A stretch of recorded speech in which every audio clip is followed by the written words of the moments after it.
I'll tell you what, Pokemon wasn't the only thing that had a chokehold on my youth as I grew up. In fact, at some points, Yu-Gi-Oh! Held a bigger spotlight for me. From the incredibly different beginnings the series had to what it turned into, and is still to this day, is an incredible story of having a personal desire to explore an interesting concept that inadvertently created a demand to commercialize a product that to this day is as strong as ever in the competitive card game circuit. All of this was thanks to Kazuki Takahashi, and his fascination with the birth of games being played stemming back to ancient Egypt, prompting why the show, from its early days, was so infused with ancient Egyptian lore. It was meant to be everything that he loved and what inspired him, and hopefully be a vessel to inspire others as well. That's why the initial 7 volumes of the manga are so different from what comes after. All of these different games and challenges were played and shown off, with some of them having relation to controlling and battling monsters, but one of them captivated the readers of the manga so much that the Duel Monsters card game became the phenomenon it is essentially by accident. From there, Yu-Gi-Oh! As a brand and the card game aspect of it played in the real world have made it part of the big 3 card games, Magic the Gathering, Pokemon, and Yu-Gi-Oh! And the value of the brand and all that it has amassed can be looked at as nearly as big as what Pokemon has become. Today, I wanted to start a journey with you all where I share my love for the franchise and really look into the early days of the original main ending of Yu-Gi-Oh! That I hold on to so tightly from my childhood. Starting from the manga, going into the original series, the thrilling conclusion, and the epilogue to tie off the original incarnation of the main set of characters. I will touch on the legacy of Yu-Gi-Oh! As well, the card game, the video games, the continuation of the anime and manga that focuses on other protagonists and characters beyond what I consider the OG story being told throughout this multiple part series. Each part can be viewed standalone and viewed as one big series. So welcome to the puzzling world of Yu-Gi-Oh! Part 1.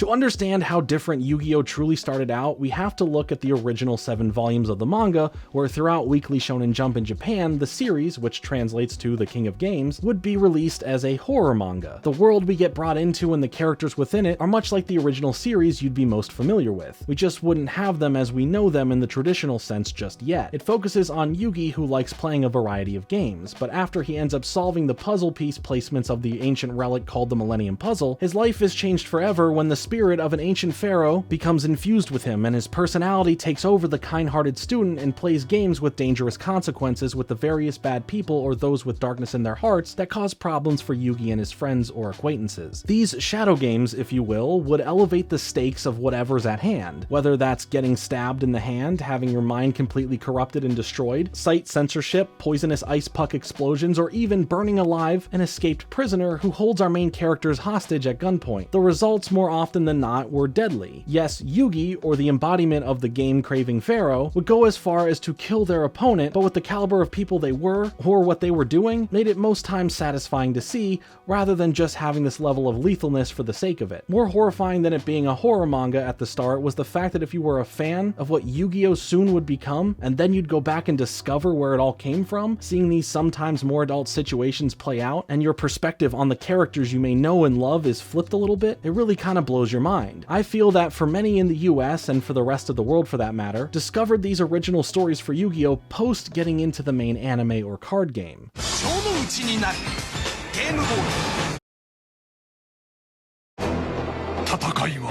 So what changed here? The manga was starting to find an audience and having the ability to connect with the readers, as the concept of the series was interesting enough to keep you invested, if not for the sheer fact of seeing how Yugi's opponents would be dealt with. Yugi is portrayed as this weaker and smaller than most kid who becomes this hero-like champion of various different games until some sort of justice is dished out in graphic form. It was inspiring in how it dealt with friendship, weird with how it handled some more adult circumstances and setups, but most of all captivating with how it began to world build, bringing in more characters to set up parts of who we'd know them as in the main series proper. While the games themselves would vary from situation to situation, there was one that ended up standing out above the rest. One that would spark a connection to the readers that would change the trajectory of the series, that would turn it into one of the biggest franchises of all time, now passing over 25 years in existence and still going. Magic and Wizards, at least is what it was known as in Japan before being named Duel Monsters, would be shown off as a game played in the original manga, and rather than just being something lightly explained just so we can get to the action of it all, Takahashi's love of playing these games would show by how the rules of how to play would be explained, offering a way for those at home to basically play it themselves if they want. With Duel Monsters, the explanation of how to play mixed with how fun it was shown off led to an actual want from the readers to have more of it, like a lot more of it. The response this game created for a one-off part of the manga was loud and it was heard. There was now an opportunity to expand on this one particular concept and not only make it the point of the grander franchise at large, but make it a real and tangible thing for those who want to play it. Shonen Jump would start receiving letters and inquiries about this card game. Where can they learn more about it? How can they actually play it? So of course Shonen Jump and Takahashi sat down to discuss this unprecedented reaction and how they can move forward navigating it. How can they reshape Yu-Gi-Oh! To become even bigger while still keeping his vision for the series intact? Well, it wouldn't be easy, but it would require a light reboot of what the series was in general. Once the remainder of the original and darker manga was coming to an end, the series would shift to a more easily accessible and focused setup that would make Duel Monsters the core theme all around. Yu-Gi-Oh! Would turn into what we know as Yu-Gi-Oh! Duelist in manga form, and from there the expansion of the series would be focused on the card game, for a broad scope of physical real-world product. Of course, with this are the add-ons of entertainment that would directly feed back into the card game, as they would also find their own major fan bases. Like the main anime, regardless of the 4Kids dubbing issues, really had steam behind it in pulling in more and more people, and with the video games, aside from either having a version of the card game virtually, or some spin-off that isn't exactly the main card game, would come packaged with a set of 3 really cool promo cards that give that additional want to also get them. Shonen Jump, especially when it came to the United States with monthly Shonen Jump, would most times offer a free Yu-Gi-Oh! Promo card in the magazine, and on top of that, some volumes of the manga would come with a promo included there as well. I can't tell you the amount of times I was at a Borders bookstore looking for the newest volume of the manga and seeing that it was ripped into and the promo card was stolen out of it. Suffice to say that the mania around Yu-Gi-Oh! As a franchise blossomed just as fast as the fictional version of the card game did in the manga and anime, going from this small one-off idea to then the only game that anyone and everyone wanted to play. Islands meant for dueling competitions or schools, a whole city transformed to fit the biggest tournament yet, in a future that completely transforms what Yu-Gi-Oh! Is and can be. It's a lot that all started from what can be considered random happenstance. As far as the manga goes, before we move on from it, I loved it growing up. Of all places, the first time I discovered the standalone manga for Yu-Gi-Oh! Was it being on sale at a Blockbuster near my house and being able to get it as I found out about the darker origins of the series. Shonen Jump was a huge help with my love for that all as well. Month to month, reading new chapters and falling in love with collecting and reading this format. I talk more about my introduction to it all in my Shonen Jump video from a while back, so I won't just reiterate it all here, but Yu-Gi-Oh! Just became this great vessel for me to get into manga, and I really appreciate seeing and getting to understand the weirder origins of the series, and funny enough, really enjoying it for what it was. That appreciation extends to the animated version of what would come to be known as Season 0 of Yu-Gi-Oh!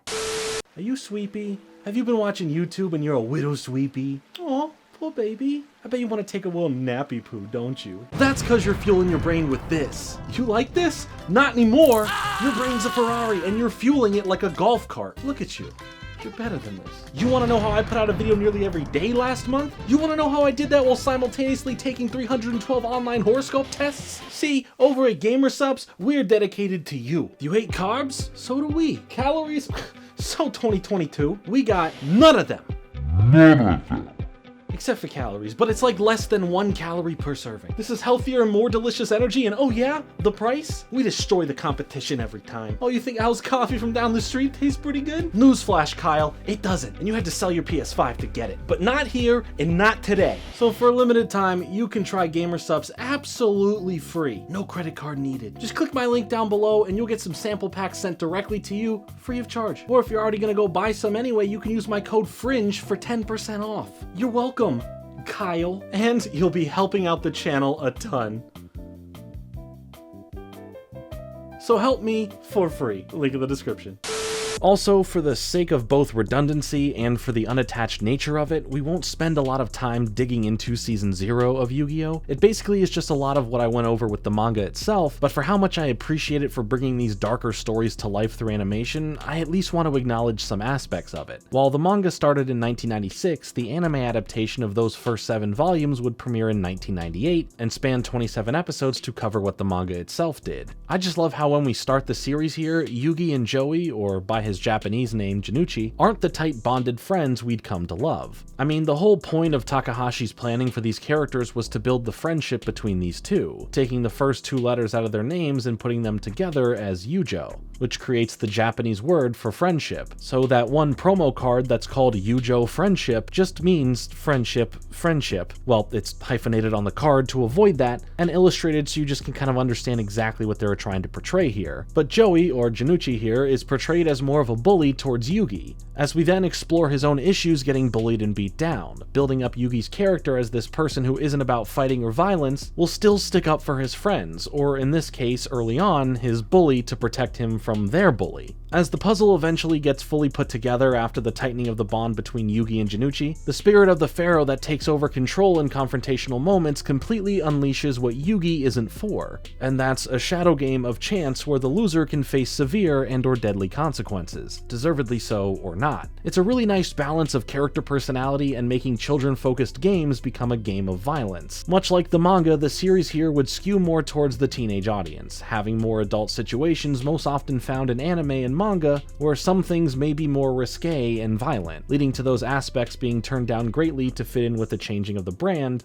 to be open to everyone of all ages. The way the anime deals with bringing in dual monsters and along with that, Seto Kaiba, is truly a great time. And not just for the fact that it's Kaiba with the green hair. It's really all about the humble beginnings of it, how it's talked about and introduced as a game that has been around and is becoming more popular again among their age range in the show. We also get to explore Kaiba as he loses to Yugi and begins using his vast riches to get revenge, and where he's left at before we are reintroduced to the new him in the main anime. It's also cool to see why Mokuba, Seto's younger brother, starts coming into play, and through him we get into the capsule monster game that spawned its own little fan base. But nothing would have the same impact that the Duel Monsters game did. Also, what the series does, much like the manga, is give us a little exploration into the relationship between Yugi and Taya, or her name in Japanese, Anzu. Once we get into the main show proper, their awkwardness around each other and that constant pull between loosens up to not make it the focus, but there is a true connection between them that shows just how close they are in both more serious moments or in downtime between larger events that happen. Overall, it was just great to see these moments from the manga shown off with some fun animation, from more serious and violent moments to Tamagotchi-like games and more chill side quests. I feel it blends the action genre with the slice of life genre really well, where it doesn't have to rely on one side or the other to be interesting, ending things off with the big battle with Bakura, another character with a Millennium item, that brings forth a powerful spirit and really steps up some more major character arcs for Bakura in the main anime, and the truth behind the spirits that gives us some finality in the overall series conclusion for these characters. This also led to the first technical Yu-Gi-Oh movie. No, not the one that hit theaters in the early 2000s that got you those promo cards for going to see it. We'll get into that one later. This movie was the ending of the Toei-produced series before the shift would happen, as this came out in 1999, and honestly, it's more of a special than a movie, but that's just how it's listed. Kaiba, now without the green hair, is building up the presence as this powerful duelist, while Yugi and Janucci help out a kid who isn't really that much of a duelist, but ends up getting a really rare card known as Red Eye's Black Dragon, aka my favorite Yu-Gi-Oh card, monster, whatever, and Kaiba really wants it, forcing anyone who gets an invite to this Duel Monsters tournament to enter. Kaiba's henchmen, who rough them all up, end up taking the Millennium Puzzle, so now Yugi decides to confront Kaiba, getting back his puzzle and letting the spirit of the Pharaoh take over for this big battle. It's a visual spectacle with some of my favorite animation for the franchise in general, delivering an incredible duel between Yugi and Kaiba that results in Yugi winning, the kid feeling inspired, and a solid note to end this early introduction era to Yu-Gi-Oh! I absolutely love the manga. I love Season 0, and I highly recommend, if you've never seen it or read it, to do so. But that's the end of the early moments for the franchise before knowing exactly what it would turn into, as the turn of the century would bring forward what Yu-Gi-Oh! Would become and be most known for.